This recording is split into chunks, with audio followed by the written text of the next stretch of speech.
Okay, glad to be here. It's good to be speaking with everybody. It's good to be able to speak at all, really.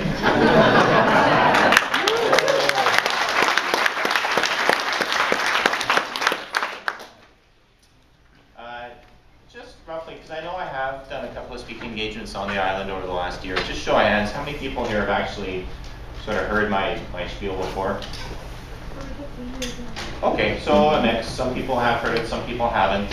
I think this half hour will be fairly unstructured. Maybe what I'll do is just give you an introduction to the organization that I represent, which is LEAP, Law Enforcement Against Prohibition. I'd like to give you an update on what I have been doing with LEAP over the past year and a half since I appeared at the 10th Annual Cannabis Convention about, I guess a year ago, just a little over a year ago. And then certainly questions and answers. If anybody has any questions, I'd be happy to answer as best I can. So, as mentioned, my name is David Bratzer. I'm here as a member of Law Enforcement Against Prohibition today. So, my day job, I work as a police officer in Victoria. I think most people here know that. But I'm off duty. I'm actually on vacation today, and I'm here solely representing LEAP, and the opinions that I express here today are my own, of course. So, the issue of drug prohibition is something that is of global importance. So it goes beyond my police department, the city I live in, the province of BC, and even Canada. It is a matter of vital public interest that the subject is discussed openly and honestly by politicians, by citizens, by members of law enforcement, and so that's what I hope to do here today. LEAP was founded back in 2002 by a group of 5 retired police officers. And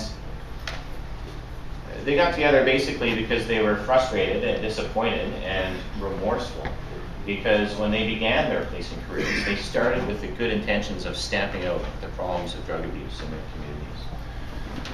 And yet, 25 or 30 years later, at the end of their policing careers, they saw that the issues of drug abuse were even more severe, were worse than when they had begun.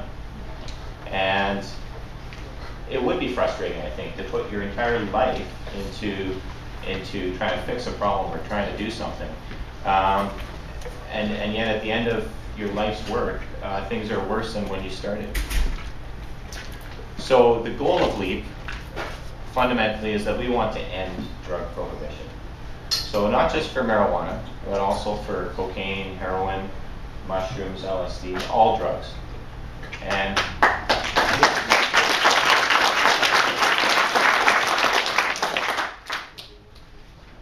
so we believe that, sure, these drugs are harmful or have potential for harm, just like any substance or any food or any drink or anything like that. And yet the prohibition of these substances is more harmful than the drugs themselves. And I'll talk a little bit about that in a moment. So law enforcement against prohibition, we do not support or encourage people to use or abuse drugs. That is not what we're about. We are an educational organization. So we try and talk about the issue of prohibition. And I really like, actually, the way that my colleague, Peter Christ, who is one of the founding members of LEAP, the way that he phrases this. And how he describes it is that before LEAP came along, there would be some kind of policy debate or some kind of public forum, and what would happen is that a citizen, perhaps a volunteer, somebody from a group like this, would go to that public forum, right, to promote the regulation and control of marijuana, for example. And that citizen would say their piece and do their best, but then opposing them at the same forum would be a police officer in uniform, on duty, speaking out in favor of the prohibition of marijuana, or in favor of increased penalties for possession or trafficking of marijuana, right? So you had Joe Citizen on the one side, and then on the other side, you had an on-duty officer in uniform, you know, chest full of medals type thing. So you can imagine who won those debates often. Now, with LEAP, Law Enforcement Against Prohibition, so Law Enforcement Against Prohibition, over the past 7 years, we've had a key role in the drug policy reform debate. We've grown from 5 founding members. Now, last count, we were up to 32,000.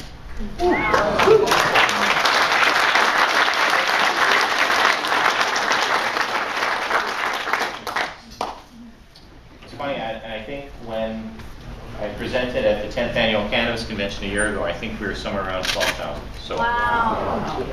Yeah, and I should clarify, you don't have to be a member of law enforcement to join me.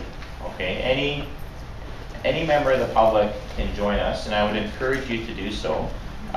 You just go to, it's www.copsaylegalizedrugs.com, and you can sign up to our email list. You'll receive an update from us about once a month, sort of telling you what's going on with our organization. And it's a way that you can express your support. So we have 32,000 supporters, including members of the public and law enforcement. I think of those 32,000, I saw an update somewhere, I think about 3,000 of those are confirmed law enforcement. But not all of those 3,000 members of law enforcement are willing necessarily to speak publicly. We sort of have an option, I guess you could call it stealth membership, where a police officer or a DEA agent can join LEAP and yet keep their name confidential, because obviously it would impact a lot of people's careers. So most of those 3,000 people, law enforcement officers choose to support us privately. We have a speakers bureau, which is, like I said, anybody can join LEAP, but only current or former members of law enforcement can speak publicly for LEAP. So we maintain a speakers bureau. At any given time, we have between about 80 to 100 speakers, and quite often they're really credible, interesting people, like Norm Stamper, for example, who's the retired Seattle police officer. Senator Larry Campbell was a member of our advisory board. Let's see, Tony Smith, who I think spoke at the most recent cannabis convention in Victoria. He's a 28-year retired member of the Vancouver Police Department. So he's walked the beat, for example, in the downtown east side. So LEAP, I think, brings a sense of credibility and urgency to the message that drug policy reform is needed, right? And perhaps one of the most important things when we talk about the issue of prohibition is not to focus necessarily on the substance, right? I know this is a cannabis convention, so primarily people are here because they want to see either medicinal cannabis legalized around the world, or they want to see marijuana regulated and controlled in Canada. And that's good, I support that, right? But just show of hands, I'm just curious about some of the other drugs. How many people here would like to see ecstasy legalized? Okay. Okay, so some people, probably 2/3 of the room. What about heroin? Okay. Isn't it already legal in some forms? Okay, cocaine?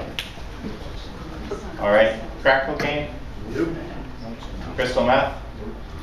No, okay. And that's fine. And usually that's kind of how it works when we talk about the prohibition and we look at the issue of more and more dangerous substances, right? And at any given time in our history, there always is a more or a most dangerous substance, right? In the 80s, for example, it may have been PCP. Nobody had really, crystal meth might not have been on our radar. And so at any given time in our society, there's always the scariest drug, right? And right now we could debate, I don't know if it's crystal meth or crack cocaine or whatever, right? But law enforcement against prohibition, what we say is that the reason to legalize and regulate these drugs is not because they're not harmful, right? Not because they're fun, but rather we say legalize and regulate these drugs because they are so dangerous, they should be in control of government, right? And right now, the government has no control. It is